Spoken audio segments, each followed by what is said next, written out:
ভারতীয় tourist visa পুরোপুরি বন্ধ থাকায় স্থবির হিলি চেকপোস্ট। কমে গেছে রাজস্ব আয়, তবে স্থলবন্দর দিয়ে দুই দেশের আমদানি রপ্তানি কার্যক্রম স্বাভাবিক রয়েছে। সম্প্রতি ভারতের সহকারী হাইকমিশনার হিলি স্থলবন্দর পরিদর্শনকালে পুনরায় ভিসা চালুর বিষয়ে আশ্বস্ত করেছেন। হিলি প্রতিনিধি জাহিদুল ইসলাম জাহিদের পাঠানো রিপোর্ট। এই তো বছরখানেক আগেও হিলি চেকপোস্ট দিয়ে ভারতগামী যাত্রীদের চাপে হিমশিম খেতে হতো দায়িত্বে থাকা কর্মকর্তাদের, কিন্তু এখন খাখা করছে। প্রতিদিন যেখানে 500 থেকে 600 লোক যাতায়াত করত, সেখানে চেকপোস্ট পার হচ্ছে মাত্র 50 থেকে 100 জন, যাদের বেশিরভাগই মেডিকেল ভিসা। আগে যাদের ট্যুরিস্ট ভিসা ছিল তারাও যেতে চাচ্ছেন না নানা বিড়ম্বনার কারণে।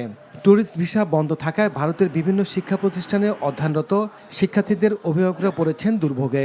ভারতীয় ট্যুরিস্ট ভিসা বন্ধ থাকার কারণেই হিলি ইমিগ্রেশন চেকপোস্ট দিয়ে যাত্রী আগের তুলনায় অনেক কমে গেছে। আমরা তো ওখানে একাই থাকি, তো অনেক সময় আমাদের অনেক প্রবলেম হয়, আমাদের ফ্যামিলি মেম্বাররা যেতে পারছে না। বিজনেস ভিসাও দেয়া হচ্ছে না বলে ব্যবসায়ীদের অভিযোগ। এতে ব্যবসায়িক কাজে ভারতে যেতে পারছেন না তারা। এদিকে সম্প্রতি হিলি স্থলবন্দর ও চেকপোস্ট পরিদর্শনে এসে কাস্টমস কর্মকর্তা ও ব্যবসায়ীদের সাথে বৈঠক করেন রাজশাহীতে নিযুক্ত ভারতের সহকারী হাইকমিশনার মনোজ কুমার। ওনাকে ভিসার জন্য আকুল আবেদন করা হয়েছে। উনি বলছে, ভাই আপনারা করেন, আমরা ভিসা করে দেব। আমি যে একটা বিজনেসম্যান, আমার যে কার্যক্রমটা বিজনেসের উপরই যাওয়া, সে সমস্ত ডকুমেন্ট সাবমিট করার পরেও কোনো প্রকারে ভিসা ইস্যু করতে। যাত্রীর সংখ্যা শূন্যের কোটায় নেমে আসায় কমে গেছে রাজস্ব।